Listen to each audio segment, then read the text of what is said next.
We have to talk about the continuity of the trilogy and where the films are placed and what order they're actually in my opinion. Oh, right. So, you surprised me, Brenton. Go for it. So The Good, the Bad, and the Ugly is a prequel. It is the first movie in the timeline of the three movies. Okay.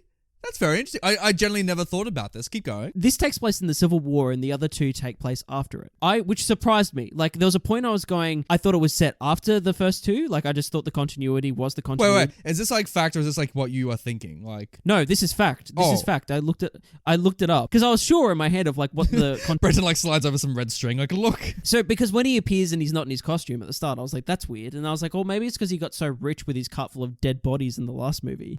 He's like, he's able to afford a nice coat and whatnot. No, Nathan, this is the first time we meet this guy, like in terms of the film. But then if he gets the 100K, why would he continue his job? Well, this is the thing. Okay. Can I see if I can guess the rest? Because then his family got killed and like he lost everything, and that's why he has to get money afterwards. No. I don't think so. Oh, it could be. Again, like, this is so open-ended with the character and his motivations. Like, it depends, like, on the events of, like, what you want to... I think it's open-ended so you can, like, infer what you want on this character. So that could be right. For me, it's not. Like, I've got an idea of what Okay, so...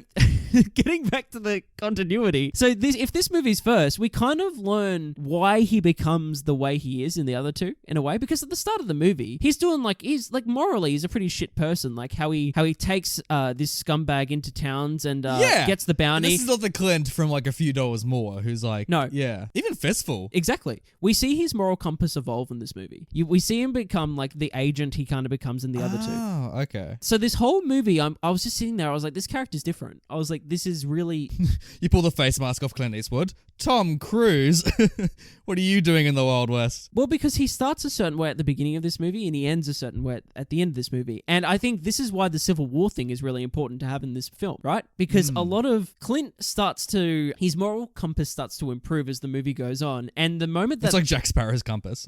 well, the moment that highlights that is when he we go into that random tangent where the bridge gets blown up and whatnot, which is what I'm guessing is the bit that you think one of the moments the pacing is like, what the fuck's going on? One of them, yeah. Yeah, why? The whole scene. You literally see them like get ambushed at one point and then like the camera pans and there's a whole fucking side area. You're almost waiting for the title of it just to appear at the top of the screen as like the characters walk in. Like, totally. So we meet that colonel, I think it is. Oh, no, captain, because they get the title wrong. Oh yeah, that's right, sorry. And he's all like, fuck man, like this whole bridge. I'm an alcoholic, let's blow up some shit. And he's like, this is so fucked, like basically we're just like sending men to die every day, yada yada yada whatnot. And so like they take it upon themselves. He's like, all right, we'll do the job for you. And then he gets shot and there's a moment and then Clint gives him the bottle and he gives him a wink and which is a great moment. We watch a man have an orgasm over a bridge blowing up. I'm like, this is not the River Kwai. We don't need this. I had some River Kwai flashbacks. Alec Guinness is just running about. Don't blow it up.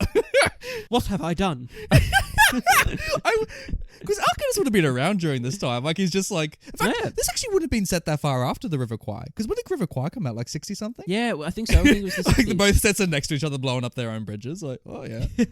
Exactly. So they blow up the bridge and the armies clear out, as was intended, and they cross, and they come across this church, this like blown up church basically. Oh, yeah. And Clint goes in, and the whole time as well, because he hasn't had his costume, and it was really weird when Angel Eyes gave Clint his costume, like the underlayers, like the vest and I was like, what the fuck's going on? And then I was like, this must be the first one. Oh. That's when I was like, otherwise it's weird that he gave him the hat, and I was like, there's and then no the bullet most holes in the cliche hat. scene is about to kick in where some coughing soldiers like, Ollie, and like, bloody Clint Eastwood's leaning over him like, I'll give you my coat. You know what? My brain went, this is cliched as well, like when it started. But Clint goes over the coat, and if you notice, the coat is like this. It's what he's been wearing for most of the movie. Like, it's this crappy coat that he was given. He kind of looks like such an outlaw when he has it's like an outlaw's coat, basically. It's like, he looks like a stock standard outlaw in this movie for most of it. And he gives the coat over. He gives the guy a couple puffs of his cigar, and he reaches behind him, and what does he whip out? He whips out the fucking poncho. He finds the poncho in the church after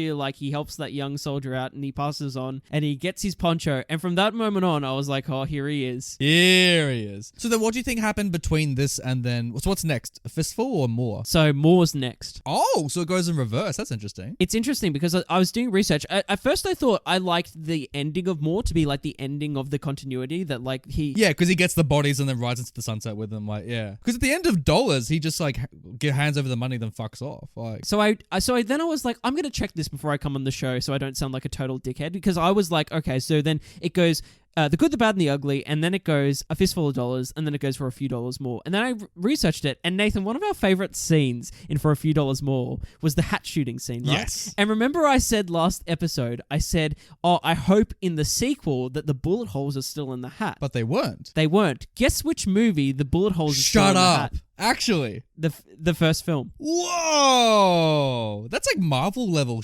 planning. You know what I mean? I know. That's And then I was amazing.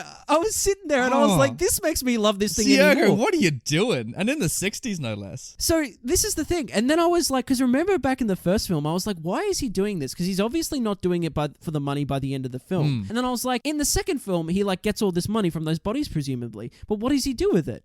And then I was like, well, who knows what he does with it in the sense of like, I don't think he does it because he needs the money. Again, he's obviously just like an agent of like goodwill, I guess. You know what I mean? And I don't know whether it comes from like some personal torture in his past or whatever, that he's just like wandering the desert forever. And again, we don't need to know. No, we don't need to know because like you said, you kind of infer that onto it. But like, it just made me love this even more. Yeah. Okay, that makes me really respect it. Okay, but in that sense then, would you recommend viewing order-wise to do it chronologically? No, you got to view it in the order of release because... Because also they get worse then if you do that. Yeah, exactly. But also like watching this and realizing this, like it makes me want to watch the whole thing again now or like watch it in like, you know, order. You know what I mean? Like it just got me hyped as fuck. I was like, and that's why he has such like a character growth during this movie because he becomes the man with no name as this movie goes on. There you